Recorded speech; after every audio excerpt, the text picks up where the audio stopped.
A consistent heavy snowfall continues to coat the road and surrounding forest and the rocky hills. The snowdrifts are high and show no sign of melting. Pine boughs hang heavy under the relentless falling of the snow.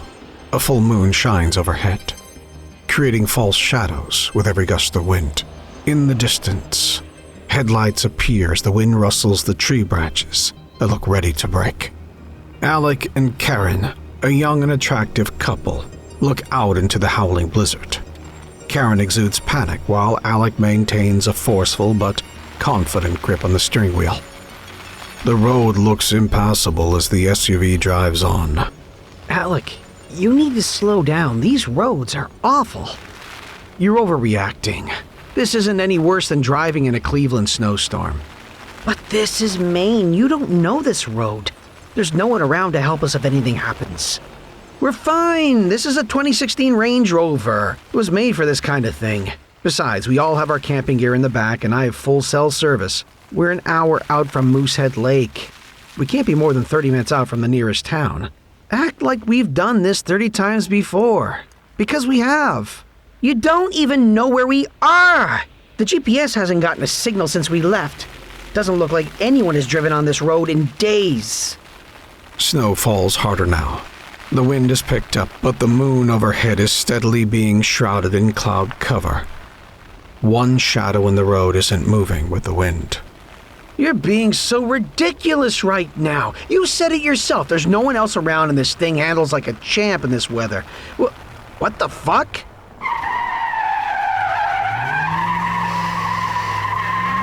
The SUV swerves at the sight of the shadow in the middle of the road, first running up one snow-covered hill on the right, then swerving across the road, clipping a snow-encased tree on the left, sending the SUV on its side, sliding 15 feet to a halt in the woods, with the passenger side against the ground. Their belongings are scattered around the immediate woods, moaning and fumbling around inside the vehicle. The windows are blown out. The engine is stopped and the SUV is powered off, but the wind outside continues to roar. The occupants are shaken, but not physically harmed. Fuck! Sweetie, are you okay? Karen! Jesus, my fucking head! You're a fucking asshole! What the hell was that? Looked like some kind of animal. I don't want to hit a fucking moose out here. Jesus, my fucking car! Fuck! Alec, what was that? Did you hit it? Oh, God, my head! I don't think so. I don't see anything. You okay? Can you get out? Alec and Karen clumsily climb out of the driver's side window, with Alec helping Karen out into the ground. They survey the damage and glance back to the shadowy road. The wind continues to howl through the trees around them. Alec, there's something on the road. What? What is it? The couple slowly move towards the shape on the road until they get within the moonlight, snow still beating down overhead. Fuck, Alec, it's a person! There's no way. Not out here. That thing was way too big to be a person. What the hell would someone be doing walking down around here? Alec and Karen approach the shape on the road. It's a large figure, about 6'5" and well-built. The body is dressed in all black. And they get within a few feet. They see the body is mangled and covered in blood. Karen screams. Fuck, fuck, fuck! What the fuck was he doing out here? Fuck, I don't know, Alec. But he doesn't look good. He's twitching. Get your phone, call for help. We need to at least get him off the road. What if some other idiot comes by? He's hurt too badly. You aren't supposed to move someone this bad. You can make it worse. Just go. Alec rushes back to the SUV and climbs in, rustling around inside searching for his cell phone. It's not in here. Must have gone flying with everything else. The lantern is smashed. God damn it. Help me look. Alec and Karen use what little moonlight is left to search for the phone. After shuffling around on the ground for a few minutes, Karen finds the phone smashed to pieces. Alec! Fuck, it's broken. What do we do? Oh, this can't be happening. This can't be fucking happening. What do we do? I don't know. I'm freezing. We need to start a fire. Get him closer to it. Start looking for whatever gear we can find and get it going. We can't freeze out here. Karen, look. Off in the distance, through the woods, Alec points out a very dim light. Possibly a fire or a lantern. Oh, thank God. We need to go. They have to be able to help. Karen, wait. We don't know where we are or what that is. Quit being such a dick. That guy needs help. We have to at least try. And hope no one else comes flying down that road. The snowfall makes the woods barely passable, with no discernible path. The only glow of light comes from the moon shining through viciously blowing branches. The slight clearing where the car flipped into the woods, and the soft glow through a window deep in the woods. Alec and Karen are struggling with footing as they walk, trying to maintain as direct a path as possible between the car and the light. God, this is worse than I thought. The snow just won't let up. The trees are getting thicker. We've done this plenty of times, just not here. We have to keep going.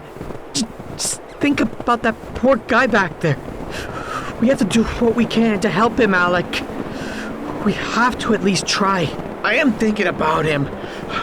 I'm also thinking about how my future as a lawyer is fully fucked. Why the hell was someone out in this weather? At this time of night? Anyway, doesn't make any sense. We'll figure that out later. For now, we just need to get to a phone. Or at least some people. Alec and Karen continue to trudge through seemingly endless amounts of backcountry powder towards the light in the distance. The snow continues to fall heavily, and the wind continues to howl. Pine branches creak and moan at the weight they are supporting, dropping their mass around them, adding to the depth of the snow.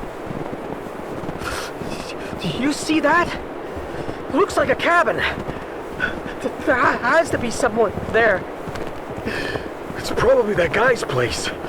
I think the best we can hope for is some shelter from this shit, maybe a phone. I don't want to sound morbid, but he's not gonna make it. At least we can get out of this mess and get some shelter. Figure out what to do from here. It's late. There has to be more people that travel that road. They'll see what happened. It's late now. Probably not until morning, but someone will be by eventually, right? I mean, they'll have to see what happened and call the cops. I mean, it was an accident, right? No one in their right mind will be walking down the middle of a dark, snow-covered road at 2 a.m. Karen is becoming increasingly annoyed with Alec, but as they travel through the woods, she begins to see the gravity of being caught out in the middle of a blizzard. We're only like 100 yards away, but I can't see the car anymore. This goddamn snow is getting so bad. We're getting closer. We've been gone for more or less a straight line from the car. We've gone too far to try to turn around. Plus, what would we even go back to? We'd have to get all the way back. Hope we can find our gear. Start a fire. Set up shelter. In this weather, that could take hours. We don't have that kind of time to waste. Even if that light is a candle on a windowsill, we know it's some kind of shelter. We have to keep moving.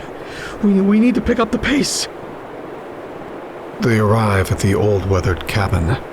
A battered wooden door creaks as the wind and snow push against it. It blows open partially, but never more than an inch. Something is stopping the door from inside, from blowing completely open. Alec, stop. I don't have a good feeling about this. Of course you don't. I don't either. It's the middle of the night in a snowstorm. In the middle of the woods of who the fuck knows where. Seriously, I think I just saw someone moving there. Isn't that what we're hoping for? We need help. This is our best chance. We're almost there. You can tell it's a candle in the window by the way the light's moving. Someone had to have lit it recently. They've got to still be around. The wind slows to no more than a breeze. Whatever was stopping the cabin door from inside is no longer there. The door creaks to a resting position, a foot more open than when the wind was pushing against it. Karen and Alec approach it hesitantly. Karen pushes the door open slowly, letting what little light inside penetrate the darkness on the porch. Alec moves forward, pushing the door wide open and rushing his way in. The door groans, as if not being moved with that much force in years. Inside the cabin, the air is stale. The large living room is mostly dark with the exception of the faint glow a candle in the window gives off. The window is the only one in the main room, making visibility difficult. Hello? Is anyone home? We need help. Someone's been hurt. Neither Alec nor Karen's eyes will adjust to the dimly lit room. Is anyone here? Silence in the cabin, as Alec and Karen stay still, listening for any sound of life. Whew, I think we're screwed. This is probably that guy's place. Can you see anything at all? No. Grab the candle. We have to look for a phone. He's got to have a phone, right? Alec slowly moves across the room with his arms reached out in front of him so as not to run into anything. He finally reaches the candle and grabs it. He slowly turns, holding the candle out in front of him, trying to survey the layout of the room. His eyes slowly move from one corner of the room to the front door, dimly showing silhouettes of a couch, chairs, cots, a table, and a fireplace and storage trunks. It looks abandoned in here. It looked a lot bigger than this from the outside. I think all the doors are closed or something. Karen slowly moves across the room toward Alex until she is behind him. She nudges him a bit from behind. Suddenly, the wind picks up again outside, slamming the cabin door shut. They both jump. Shit! It was the wind starting up again. We need to check the rooms. There has to be some way of getting a hold of someone. Alec and Karen slowly move across the room towards a closed door. Alec with the candle held in front of him to attempt to illuminate the room. The front door continues to shake against its frame in the wind. Alec grabs the handle to the door nearest him and stops in his tracks. Karen stops with him. What is it, Alec? Do you feel that? Feels like something else is here. Like something is moving. Karen grips Alec's arm tightly. I just did. The wind rages outside. The front door slowly begins to creak open, seemingly unaffected by the elements outside. The door comes to a sudden halt. A shadowy figure stands in it. Nothing but a silhouette in the moonlight. Alec and Karen stand petrified, staring at it. The candle begins to shake in Alec's hand. The figure slowly moves towards them, hovering an inch over the ground. When it reaches the edge of the candle's light, an unsettling realization sinks into the couple. It is the shadowy figure they thought they had hit with their car. Son, you said you preferred something a little younger for tonight, correct? Alec drops the candle, and it rolls onto the ground. A second figure begins to emerge from a far, dark corner of the room. The candle rolls to a stop a few feet away from Alec and Karen. They stand frozen, staring at the face of the man they thought they had hit with their car. A fierce wind picks up, slamming the front door shut. The shadowy figure stares back at them, beginning to smile. as the flame from the candle burns out. The last thing the couple see are razor-sharp teeth in the man's mouth.